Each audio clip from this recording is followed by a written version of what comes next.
From Israel's point of view, it is a major victory because they have hit not only Hezbollah, but they have hit their arch enemy, Iran. And for all practical purposes, weakened Iran's deterrence against Israel. They always saw Hezbollah, particularly under Nasrallah, as a heavily armed, messenger of death, messenger of Iran, sitting on the northern border. And they were always worried about what would happen if that peace broke. Well, that peace broke, and ultimately they have managed to decapitate Hezbollah for the immediate, I would say, not only by killing Nasrallah, but by several of the top leaders, and by putting the entire communications of Hezbollah into chaos. Well, tactically, Karan, I would say that Israel has the upper hand.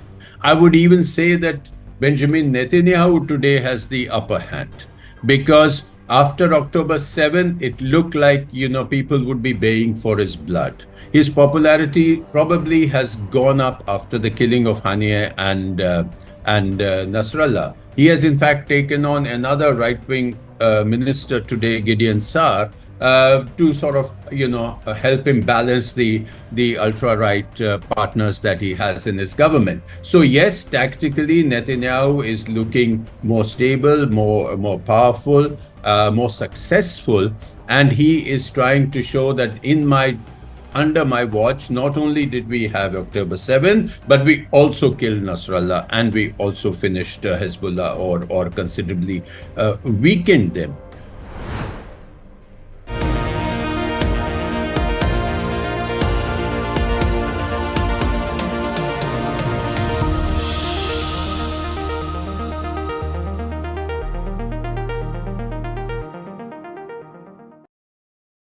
Hello and welcome to a special interview for The Wire. On the one hand, the killing of Hezbollah leader Hassan Nasrallah is a significant achievement for Israel, but on the other hand, it could provoke a major war in West Asia that might also draw in Iran and the United States of America. So how does the situation appear 48 hours later? Does Israel now have the upper hand both in Gaza and vis-a-vis Lebanon? Can Hezbollah recover? And how do things look from the perspective of Washington, Riyadh, Amman, and Abu Dhabi? Joining me is India's former ambassador to Israel and the United States and former High Commissioner to the United Kingdom, Navtej Sarna. Navtej Sarna, Hassan Nasrallah was Secretary General of Hezbollah for over 30 years, during which time the BBC says he made it the most powerful non-state actor in the world. As a result, he was Israel's enemy number one. Today, after his killing, Jeremy Bourne of the BBC says Israeli public opinion is cock-a-hoop, and Prime Minister Netanyahu has claimed this is a historic turning point. So let me start by asking you, how important, how significant a success is this for Israel? Thank you, Karan. From Israel's point of view, it is a major victory because they have hit not only Hezbollah, but they have hit their arch enemy, Iran. And for all practical purposes, weakened Iran's deterrence against Israel. They always saw Hezbollah, particularly under Nasrallah, as a heavily armed, messenger of death, messenger of Iran, sitting on the northern border. And they were always worried about what would happen if that peace broke. Well, that peace broke, and ultimately they have managed to decapitate Hezbollah for the immediate, I would say, and not only by killing Nasrallah, but by several of the top leaders, and by putting the entire communications of Hezbollah into chaos. So from military terms, in the last 1 year, given what Israel has done in Gaza and faced, a barrage of attack from the north, as well as attacked back in both places, I think they have scored what they would regard as a very major victory. Now, in the last 2 weeks in particular, Israel has launched devastating pager and walkie-talkie attacks. Starting with the assassination of Fuad Shukra on the 30th of July, it's carried out targeted killings of several Hezbollah commanders, 7 according to agencies like Reuters, and perhaps as many as 12 according to Frank Gardner of the BBC. And now, to club everything, they've ended up killing Hassan Nasrallah. Are you surprised by the effectiveness of Israeli intelligence and Israeli security forces? Because both of them, on the 7th of October, were caught badly napping, and yet a year later, they've produced these results. Well, the 7th of October was a complete failure for Israeli intelligence, Israeli security, and there were several reasons for that. It was that the Israeli intelligence and military and the army were heavily occupied in the West Bank. It is because Israel was internally torn with 10 months of protests before that on the judicial reform issue, things which we have begun to forget in the way things have panned out over a year. But if you look at a longer time frame, this should not surprise anyone. Israel has been working on this for decades. Israel has been working on this, certainly on Nasrallah and Hezbollah, since 2006, and they have penetrated the organization completely. For anything, I think Hezbollah probably underestimated Israeli prowess, and capabilities, technological and military, in this case, given the fact, probably based on the fact how badly they failed on October 7 against Hamas. So that, I think, so it doesn't really surprise me if you look at it in a long time frame. They've had a year to regroup. They've had a year to gather everything that they have been working upon. And they have struck with amazing efficiency. The question remains, was this the only way to do it? Did we have to reach this point? But I'll leave that if you want to discuss that. Well, let me actually take that up, because all of this has happened at an enormous cost of innocent civilian lives. Again, I'm quoting Frank Gardner, the security correspondent of the BBC. He says, compared to the 1,000 civilians who lost their lives in 2006 over a 34-day period, this time over 1,000 have died in Lebanon in just 1 week. And the Lebanese Prime Minister has gone on record to say that perhaps 1 million people have been displaced and are either seeking shelter in auditoriums, or are living on pavements, or are living in the homes of friends. Does the importance of eliminating Nasrallah excuse the killing of over 1,000 innocent people and the displacement of perhaps 1 million innocent people? I think your numbers need to be expanded, Karan, because it's clearly linked to Gaza. Lebanon is linked to Gaza. Otherwise, it would not have broken through the surface. And if you are talking of 1,000 killed in Lebanon, you're talking of 41,000 killed in Gaza, civilians, 70% of which were women and children, and they can't all be Hamas supporters. There are few children which are few months old which are dying. And there has been, unfortunately, your international humanitarian law has been torn asunder and is lying in the dustbin. And so once that has happened, you can pretty much do anything. Then there is no internationally accepted ratio of collateral loss, of collateral civilian damage. Because if you get one man, if you're going to kill 1,000 people, that is something which I think Israel will have to answer for a very long time. But in other words, this is something that will stick in the conscience of the world. This is a black mark that Israel has inflicted upon itself, because the equation between 1,000 innocent deaths in Lebanon or 41,500 more in Gaza against the killing of one person, or maybe 2 or 3 if you add in Ismail Haniyeh and Fawad Shukra, simply doesn't add up.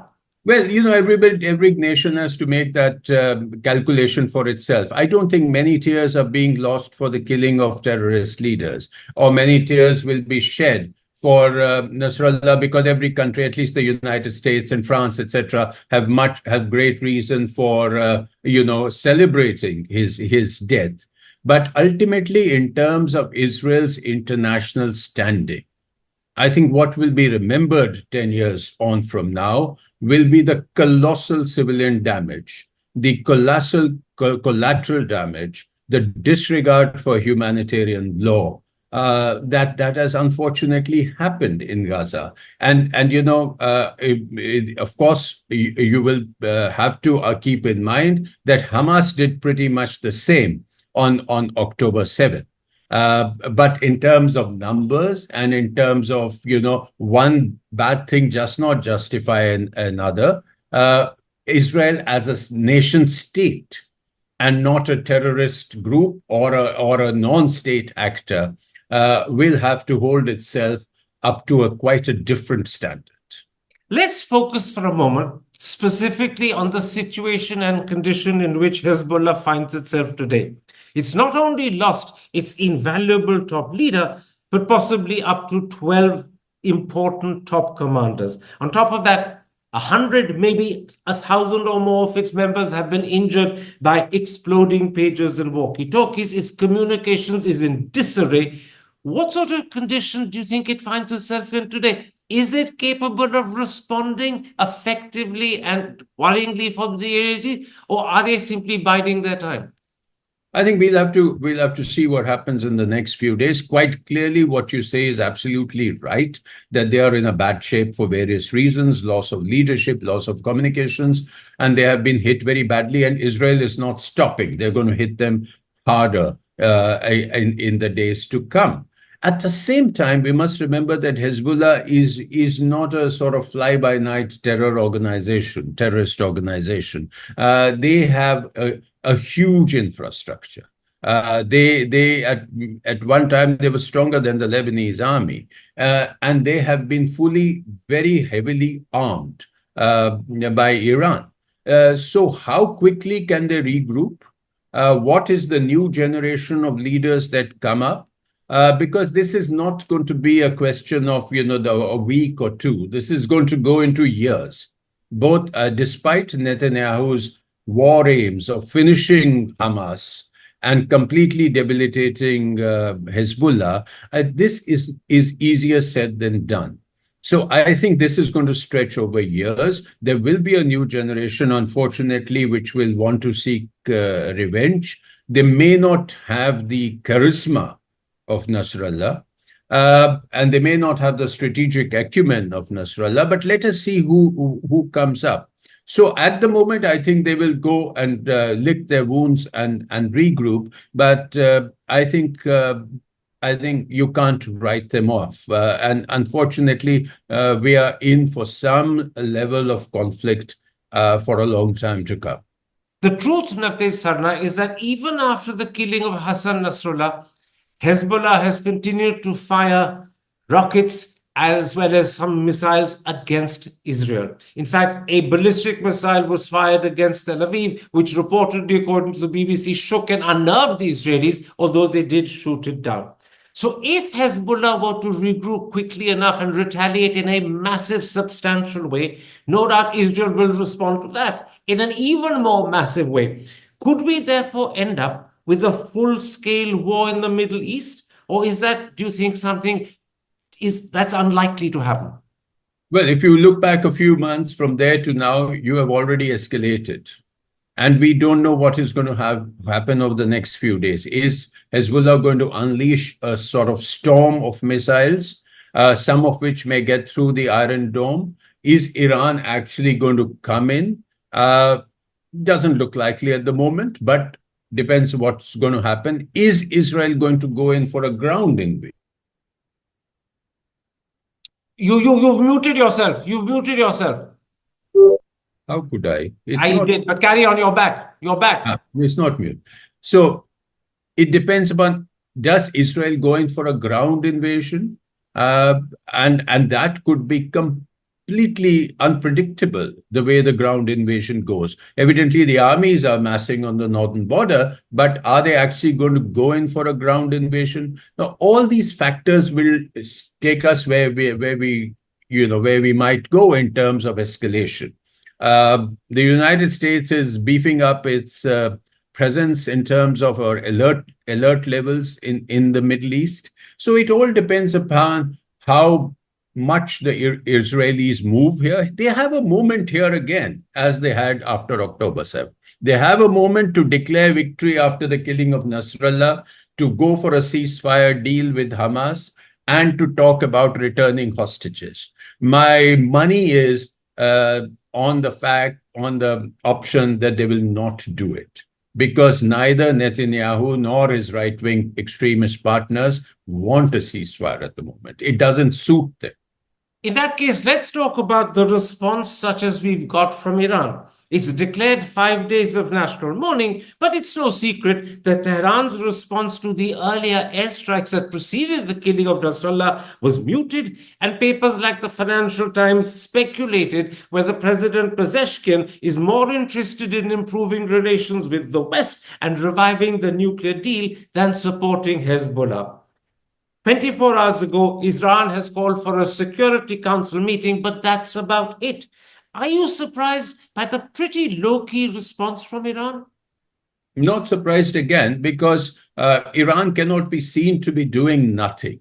So they have done some things. They have declared a mourning, they have made statements, they have called for a Security Council meeting. At the same time, I don't think Iran is ready or wants to rise to Israel's bait for a direct confrontation against Israel and, in all probability, the United States, the might of which it cannot face. It is a country which is hobbled by sanctions. It is a country which is in the middle of a debate, internal debate between reformists and radicals. And the reformist president is wanting to open to the West to restart talks on the nuclear issue and ultimately to move for removal of sanctions. At this stage, do they really want to get into a war which they are bound to, lose in the long run, as it would look, given the technological and military superiority of the US and Israel? So I don't think they're rising to the bait. They may act at a time of their choosing, in a manner of their choosing, as they say. But when that happens, we will have to see. But at the moment, I think Iran is on the back foot. Its major defending arm, its chief deterrence against Israel has been damaged. And at the moment, I don't think it is in a position to take on Israel. Let's then at this point come to America. Would Washington have known in advance that Israel had Nasrallah in its sights? The killing happened just 48 hours after America, and Biden in particular, called for a 21-day ceasefire. We can now guess why Israel snubbed that call, but would the Biden administration have known that Nasrallah's killing was in the offing? I think this is in the realm of intelligence, Karan, and I really can't say definitively, but I think the Israelis and the American intelligence works very, very, very closely together. Whether they knew that they were going to strike Nasrallah, I'm not sure. The issue of ceasefire and the snubbing of American suggestions again and again is a slightly different issue than the cooperation between intelligence agencies. It is quite clear that Netanyahu has been leading the American leadership and the American diplomats like Antony Blinken on a great tap dance for months now. And basically, whenever he does not like a suggestion that is being made, which goes contrary to his intentions, he sidesteps it and does exactly what he is going to do.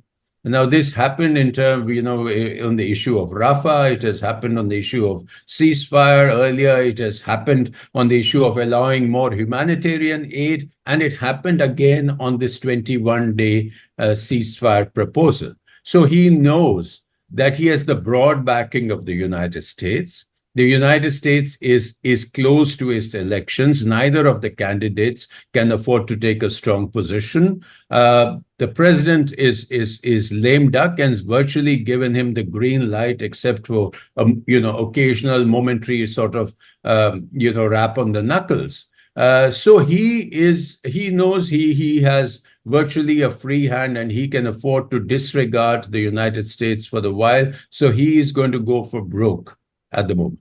Let me then ask you a wider question about where Biden's Israel policy now stands. Since May, The Biden administration has been calling for a ceasefire in Gaza. To be honest, they've done it repeatedly. They've even claimed that the proposal they're making has been endorsed and agreed to by Netanyahu, and yet Netanyahu has equally repeatedly rebuffed it. Now it's called for a ceasefire in Lebanon, and once again Netanyahu's ignored it. So where does this leave the Biden administration's Israel policy? I think the United States policy on the Middle East has been in doldrums for a long while. It's all right to say we are calling for a ceasefire, but you are supplying the armaments. You have given $3.8 billion dollars every year to Israel, most of it which goes for military use. You have sanctioned another $12.5 billion earlier this year.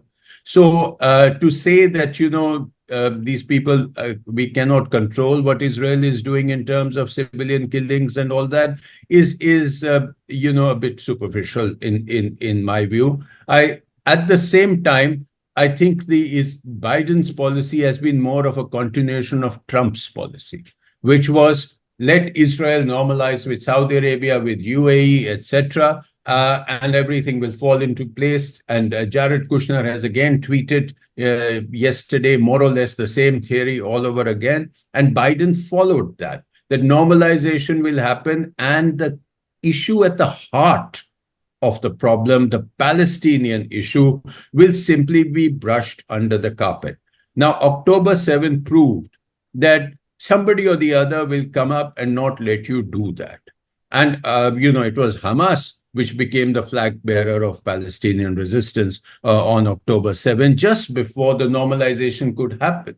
Now, again, what has happened is the entire focus has gone on, oh, yes, you decapitate Hezbollah, you decapitate Hamas, but nobody's talking about what you're going to do to solve the political problem at the heart, about the Palestinians, about the West Bank, which is about to explode, about the day after in Gaza.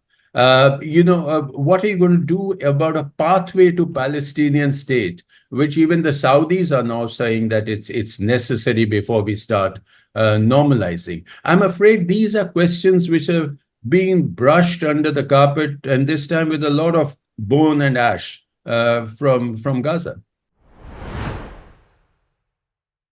Hi, I'm Karan Thapar. Over the last few years, I hope you've been watching my program, The Interview on the Wire. During that period, I've interviewed doctors, politicians, businessmen, scientists, authors, and even the occasional Nobel laureate. For me, it's been exciting. I hope it's been enjoyable for you. But these, as you know, are tough times, and if this program is going to remain bold, independent, and sometimes even defiant, then I think we need your support. At the end of the day, it's a truism, but editorial independence is best defended by the viewers. So if you would like this program to remain the way it is, forthright, outspoken, and interesting, then would you consider supporting us? All you have to do is to click on the description at the bottom. But more than anything else, I hope you will continue to watch The Interview. Your viewership means an awful lot to me.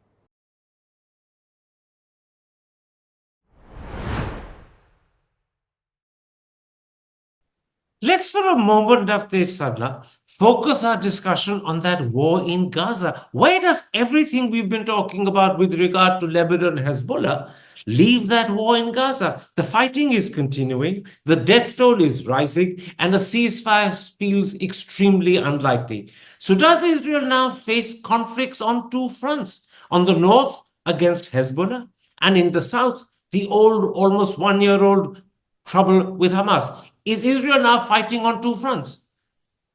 Yes, for all practical purposes. And if things go on like they're going, they might have to be fighting in the West Bank also. So at the moment, the war in Gaza, I don't even know whether we should be calling it a war. Whatever is happening in Gaza, there is no daylight there. It is at the moment, it is just destruction and displacement. And if Hamas has not been finished in a year of intense bombing, of a power which has been, unprecedented power, which was unleashed on that strip, I don't know when Hamas will be finished. And nobody wants to talk about how to rebuild Gaza, how to rebuild the homes of the people of Gaza. Or, in fact, there is talk of resettling Gaza, of sending away the Palestinians somewhere else. Where and how, nobody's talking of. So at the moment, unfortunately, the right wing partners of Netanyahu are not in favor of a ceasefire in Gaza. They are not in favor of finding a solution. They are not in favor of rebuilding a Palestinian Authority or allowing an international force or an international presence there to rebuild Gaza. So I'm afraid at the moment it has been reduced to a wasteland, and it's going to be kept as a wasteland, which will have to be guarded. So Israel will remain committed. Sorry, please finish. No, carry on. I mean, it's I did write yesterday that Israel is eyeless in Gaza again.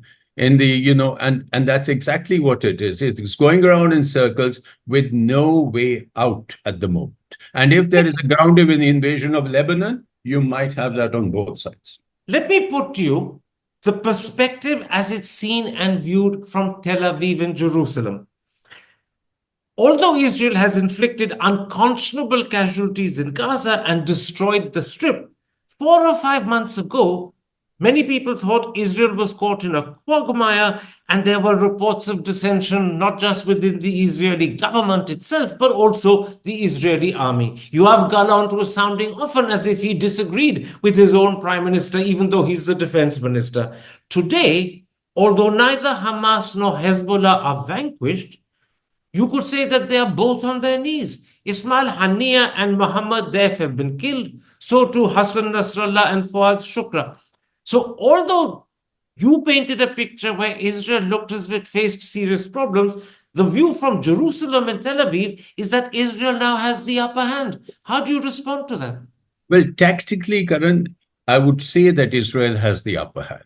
I would even say that Benjamin Netanyahu today has the upper hand, because after October 7, it looked like, people would be baying for his blood. His popularity probably has gone up after the killing of Haniyeh and Nasrallah. He has, in fact, taken on another right-wing minister today, Gideon Saar, to sort of, help him balance the ultra-right partners that he has in his government. So yes, tactically, Netanyahu is looking more stable, more powerful, more successful, and he is trying to show that under my watch, not only did we have October 7, but we also killed Nasrallah, and we also finished Hezbollah or considerably weakened them. My point is the Israeli society was deeply divided before October 7. They came together on October 7 because they all felt like it was an existential threat. Their entire psychology of the Israeli population has been shaken by the attack of October 7 and the failure of their security and intelligence apparatus, on which they had complete faith. Now that part of that would be recovered, and that is why you see a celebration, you see a kind of, what you saw, an upbeat mood in Israel. But yet there are huge protests going on in Tel Aviv for the hostages, because you still haven't brought 100 hostages back. And sometimes, if you take a cynical view of things, you think that somebody like, the leadership doesn't really care as long as they can, get their other arm. Otherwise, they would have moved towards a ceasefire deal. So there are protests in Israel. And if this thing goes on in some more, I think Netanyahu's popularity will go down again, because at the moment he's trying to create a new geopolitical reality. And if God forbid, if he succeeds in getting Iran into a full-scale war, then I'm afraid he'll become an extremely popular figure, and people will forget what happened on October 7 or what happened in Gaza. and will remember what the great successes that Israel would have had thereafter. So it is a complicated situation. I don't think you can say that everything is hunky-dory in Israel. It's not. Their economy has been downgraded. There are huge problems happening in the West Bank. There are no hostages that have come home, and Israelis are losing diplomatic space and their ability to travel and their ability to do trade and commerce, which I must say, before October 7th, had virtually become normal in the world. In the light of that very comprehensive answer that you've given me, does the argument that was made a month ago, 2 months ago, that Netanyahu doesn't want to end the war in Gaza because elections will then have to be held and he will lose and he will end up facing corruption charges and perhaps end up in jail, does that argument still hold now that his popularity seems to have revived somewhat, if not substantially?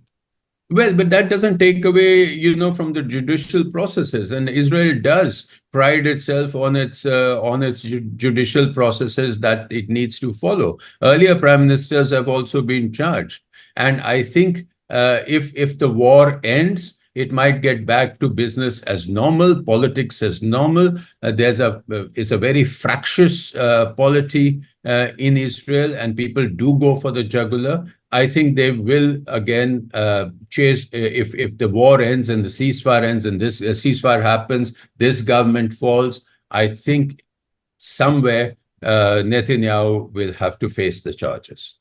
Finally, Navtej Sarna, how will all of this be viewed in Amman, in Riyadh, in Abu Dhabi? These are not countries that admire Hezbollah and Hamas, but their public opinion is likely to be very much on the side of Hezbollah and Hamas. So do these monarchies now face a tricky and difficult situation in terms of how to respond to the killing of Ismail Haniyeh, the killing of Hassan Nasrallah, and what's happened to Hezbollah to decapitate it?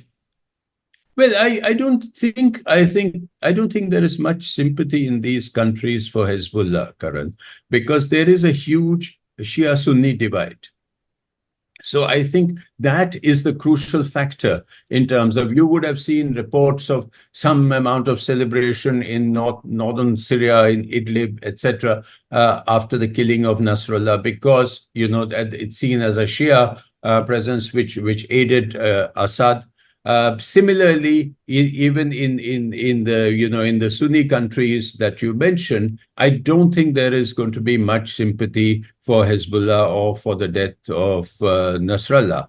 As far as the leadership of these countries is concerned, I think at the moment Gaza has put them in a position in which they certainly have to pay lip service to the Palestinian issue. And not go straight for normalization with Israel, which they were going to. We must remember that countries like UAE and Saudi Arabia are deeply embedded with the United States, have become not just economic and technological partners, but are military partners. UAE is today a major defense partner, like India is, with the United States. And this is an axis which they would like to grow along with Israel. However, the events of Gaza have put them in a spot where they just can't go ahead with this and ignore what happened in Gaza. So if you listen to the Saudis, they are saying that, yes, we need a pathway to a state. Now, what that pathway is going to be, is it going to be a pathway to the rubble and ash of Gaza? Or is it going to be a pathway, pie in the sky pathway? We don't know. Or is there going to be any pathway at all? But I don't think at the moment, I would say it again, from a cynical point of view, the United States, the Saudis, the UAE and others probably think that Israel has done their job as far as Hezbollah is concerned. Let me end by quoting what Atlantic magazine believes the Crown Prince of Saudi Arabia said to Antony Blinken when the American Secretary of State was on a recent visit to Riyadh. According to Atlantic magazine, but it's there in quotations, the Saudi Crown Prince said, "I don't care about the Palestinian issue, but my people do." Does that more or less accurately sum up the predicament the Saudis face? Well, I think if that quotation is correct, then it is brutally honest. because I think, yes, the people do feel, but the autocratic regimes of the region have not done much for the Palestinians. So I'm afraid, it sounds very it sounds very true, and that is the tragedy of the Middle East. Oops, you've frozen at that precise point, but I think that was also perhaps the end of your answer. You're smiling. I think you agree with me. I said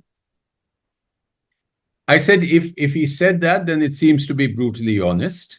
The people, of course, care for the Palestinians, but nobody has done much for it because of the autocratic regimes, and that more or less is the tragedy of the Middle East. Navtej Sarna, thank you very much for the time you spared for me, and thank you very much for your insights into a subject that you understand extremely well, both from the point of view of Israel, but also from the point of view of America and the other Arab players involved. Take care. Stay safe. Thank you. Hi, I'm Karan Thapar. Over the last few years, I hope you've been watching my program, The Interview on the Wire. During that period, I've interviewed doctors, politicians, businessmen, scientists, authors, and even the occasional Nobel laureate.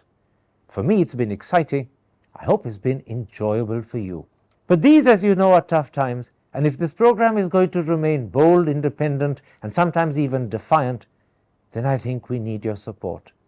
At the end of the day, it's a truism, but editorial independence is best defended by the viewers. So if you would like this program to remain the way it is, forthright, outspoken, and interesting, then would you consider supporting us? All you have to do is to click on the description at the bottom. But more than anything else, I hope you will continue to watch The Interview. Your viewership means an awful lot to me.